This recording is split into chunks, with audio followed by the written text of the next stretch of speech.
E aí, aqui quem fala é o Jonathan, seu professor de História. E no vídeo de hoje nós vamos dar continuidade à nossa aula sobre a Revolução Francesa, que é um momento histórico sem igual, um dos momentos em que a gente consegue perceber que, bom, eles estavam tentando fazer um novo mundo, né? Mas antes, deixa o seu like, compartilha, se inscreve no canal, comenta. Para esse vídeo eu vou pedir para vocês deixarem comentários escolhendo um dos personagens da Revolução Francesa, que eu ainda vou fazer um especial sobre um deles.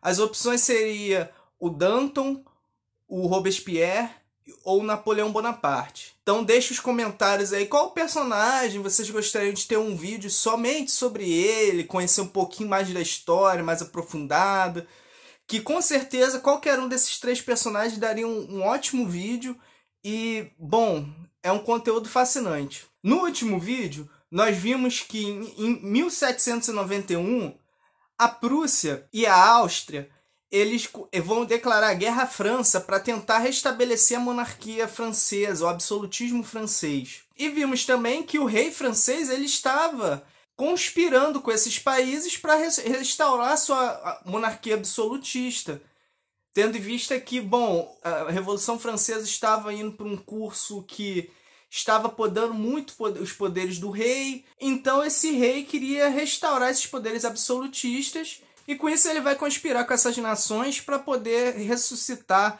o absolutismo francês que já estava vindo num processo de decadência justamente por conta dessa Revolução Francesa. Bom, como nós vimos, ele não vai conseguir, os revolucionários vão perceber essa movimentação dele, vão prender ele. Em 1792 vai ser instaurada a Convenção, que visava justamente governar essa França revolucionária, enquanto, enfim, não sabia-se o que queria fazer com esse rei, e como nós vimos no último vídeo, o rei vai ser guilhotinado, assim como a sua rainha.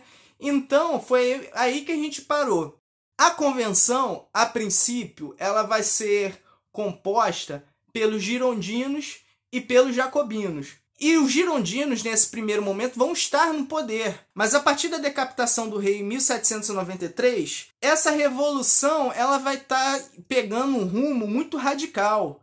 Você vê que ela decapita um rei, né? Então, junto com essa radicalização, os jacobinos começaram a ascender na sua popularidade e ultrapassando os girondinos, que era aquela galera mais moderada, ligada à burguesia, às altas classes. Os jacobinos era muito mais ligado aos sans-culottes, que era o povão. Tudo isso a gente viu no nosso último vídeo. E o estopim dessa movimentação vai ser a Revolta da Vendéia, em 1793.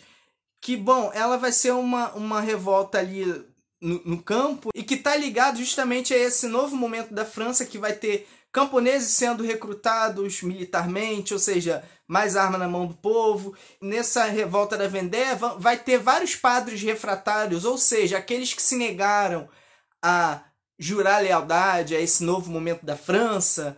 E também a galera nobre, os grandes proprietários de terra, eles vão estar justamente fomentando essa revolta, e essa revolta vai ser, digamos assim, a desculpa que para acender o poder na mão dos jacobinos, né? Porque você vê, olha lá, os padres refratários conspirando contra a França. Olha lá, os nobres conspirando contra a França. Então a gente precisa radicalizar essa revolução, senão a revolução vai acabar.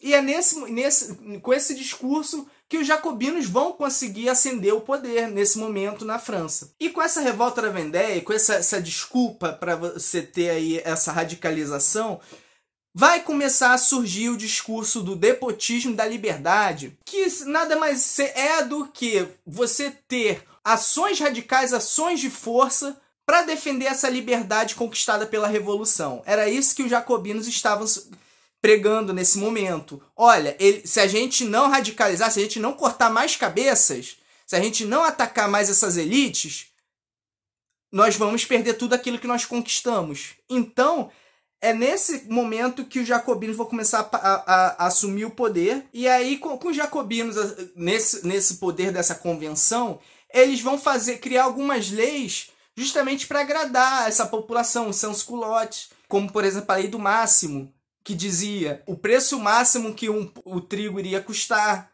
Ou seja, ninguém poderia botar um preço acima daquilo, porque aquilo feria os direitos do homem, os direitos do cidadão, os direitos da vida, né?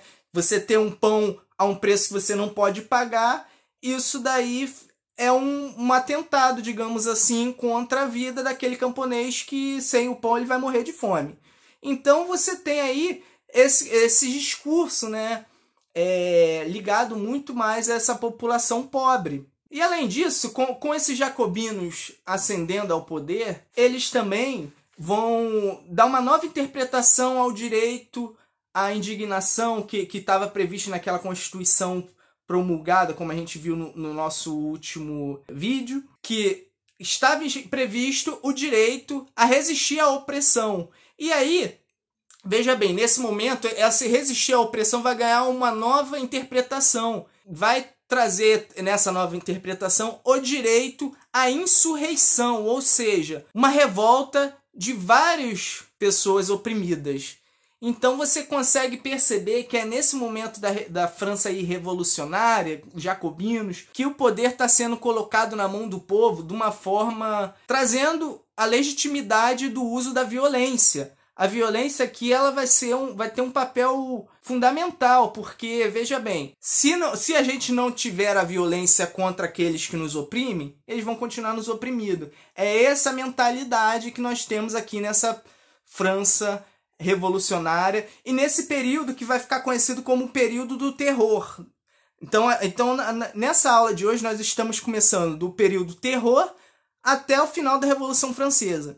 E basicamente esse período do terror ele vai ser marcado por essa característica sanguinolenta do uso da violência para radicalizar essa revolução, para assegurar a continuidade dessa revolução. Isso significa que serão presos, serão decapitadas pessoas em praça pública com o objetivo de proteger o processo revolucionário. Vai ser, por exemplo, promulgada a Lei do Suspeito, que é de 1793. Essa lei vai dizer o seguinte: qualquer pessoa que tiver indícios que é contra-revolucionário, ela poderá ser presa e poderá ser executada até mesmo sem julgamento ou um julgamento breve.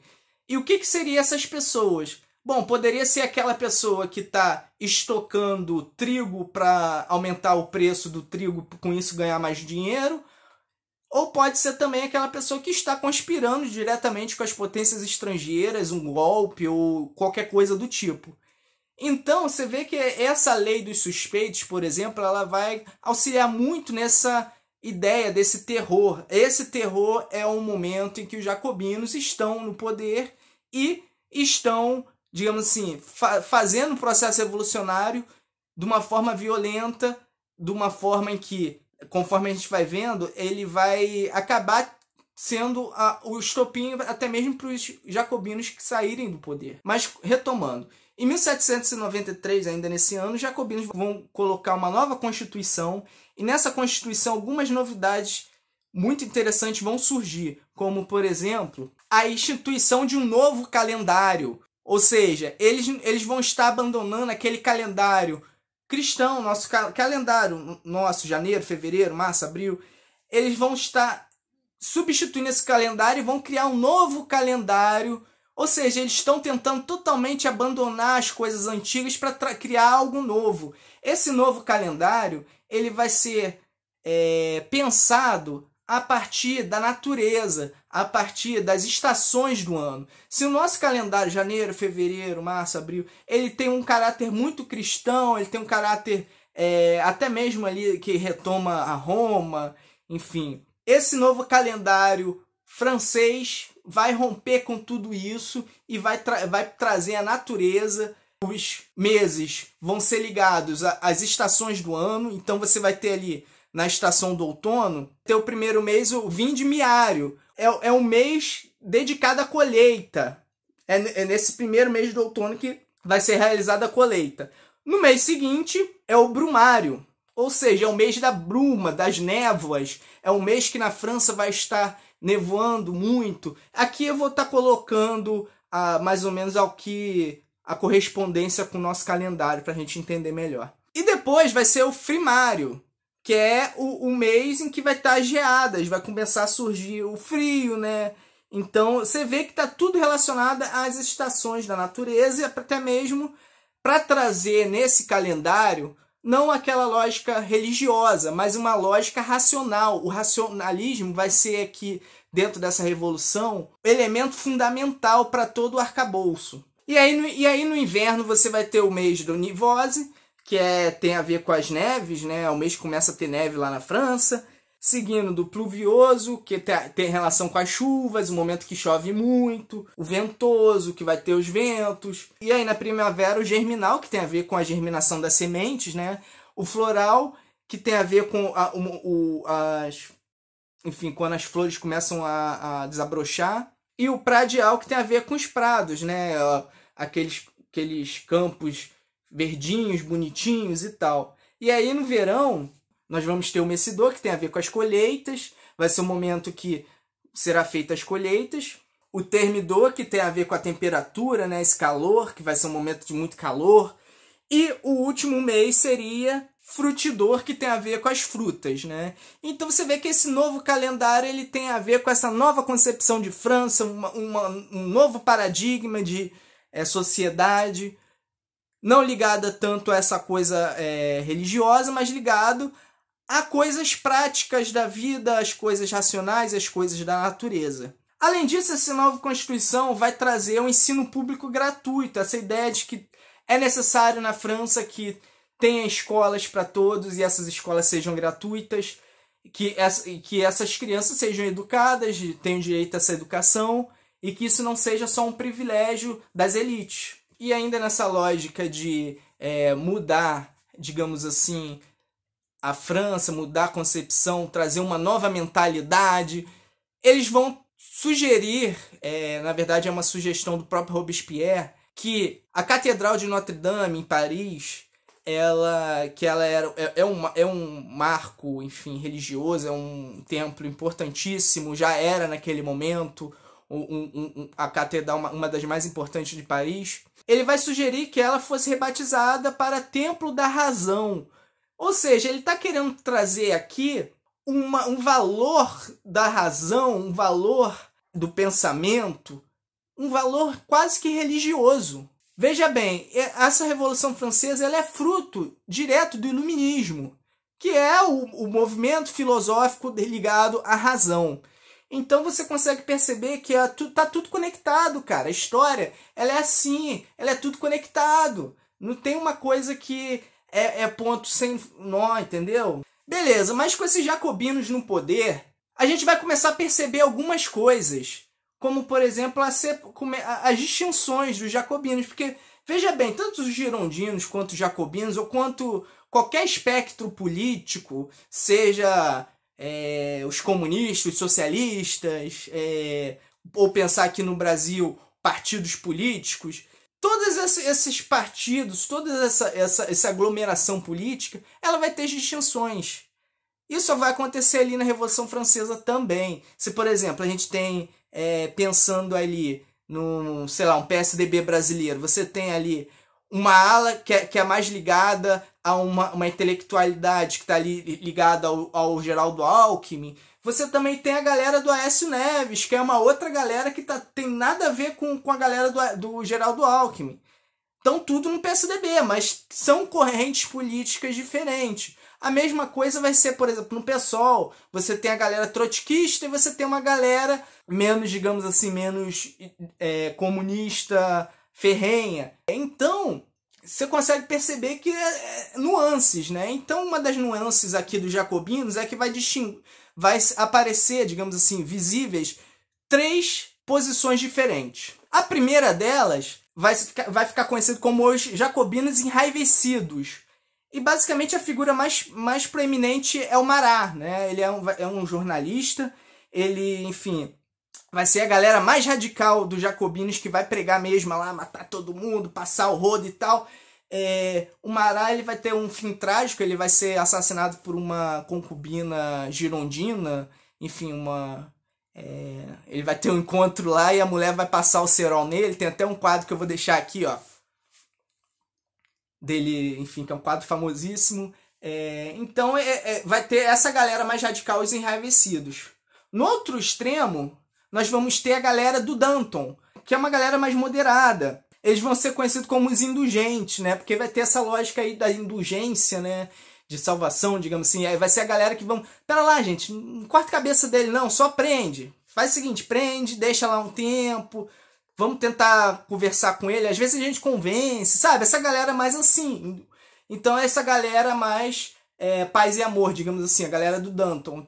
E no meio dessa galera, vamos ter a galera do Robespierre, que vai acabar sendo a galera que vai estar no poder nesse momento do terror. Bom, basicamente, essa galera do Robespierre, eles vão conseguir esvaziar, digamos assim, o movimento dos enraivecidos. O que significa? Eles vão conseguir trazer essa galera para o lado deles. Ou vão conquistar a liderança, enfim. Ou seja, eles vão estar mais pro lado dos enraivecidos e vão conseguir o apoio dessa galera. Até porque o próprio Marat vai ser assassinado, né? Enfim. E aí o líder foi assassinado, opa, o Robespierre fala umas coisas que a gente concorda, vamos pro lado dele. Então os indulgentes vai ficar meio que isolado ali nesse grande espectro jacobino. Tanto é que, veja bem, nesse período do terror, eles vão estar caçando todo mundo que seja contra-revolucionário. E se eles entendem que a revolução é passar o cerol, cortar a cabeça de todo mundo que é contra a revolução e tal, eles vão começar a olhar para os próprios jacobinos, essa galera dos indulgentes, né? Do Danton, por exemplo, e vão, pô, esse cara parece que não quer a mesma coisa que eu, como assim? Eu quero matar esse nobre aqui, ele tá enchendo meu saco, pô, esse cara deve ter algo com esse nobre. Então é mais ou menos dentro dessa lógica que esses indulgentes vão começar a ser perseguidos nesse período. O próprio Danton vai ser preso, vai ser decapitado na guilhotina. E é nesse contexto que é essa ideia do terror, né, da Revolução Francesa. Porque, veja bem, eles estavam com tanto receio de perder essa coisa da Revolução, e eles começaram a caçar até mesmo as pessoas que eram da própria galera. Porque, tipo assim, pô, cara, você tá discordando um pouquinho de mim, acho que você é suspeito. Passa o cerol. Então essa daí é uma característica desse período. Esse ano de 1793 vai ser um ano muito sangrento e vai acabar culminando com a impopularidade dos próprios jacobinos. O povo já vai ficar meio assim, cara, tá matando gente pra caramba. E aí você vai ter o Robespierre perdendo apoio político, e no ano seguinte, em 94, ele vai ser preso, junto com o Saint-Just, que era um outro líder ali dos jacobinos também, aliado ao Robespierre. Então, esses jacobinos eles vão cair do poder nesse ano, 94, né?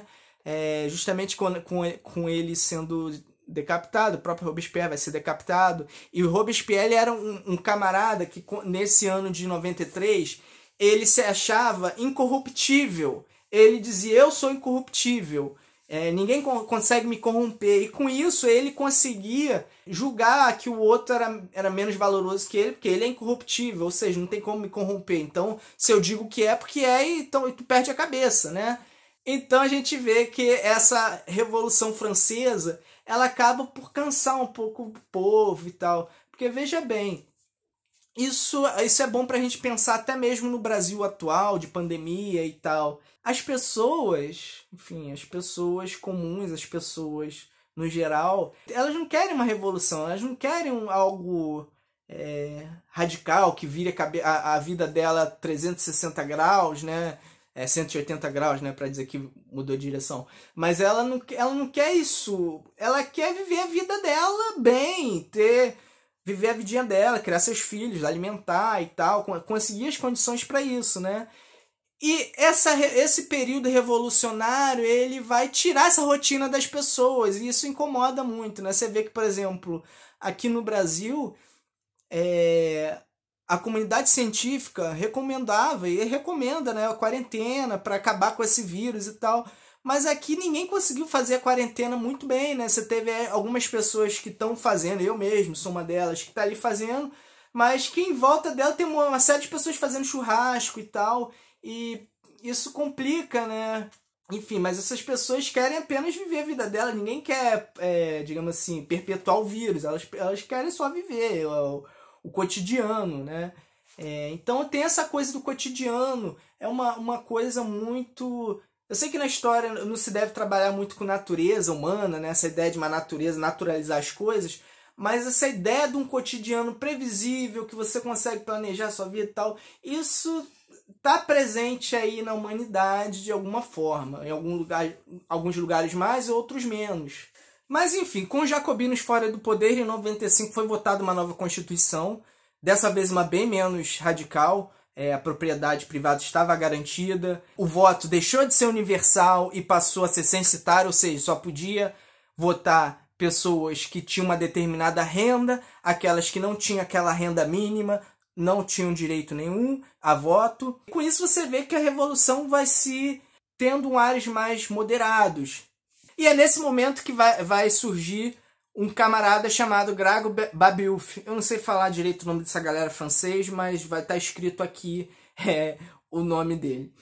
O Graco ele vai ser de uma galera jacobina mais assim, mais radical, ligado muito mais ao sans-culotte, e que ele vai basicamente estar incomodado porque, bom, os jacobinos saíram do poder, né? E com isso uma nova constituição mais conservadora estava regredindo, digamos assim, as conquistas.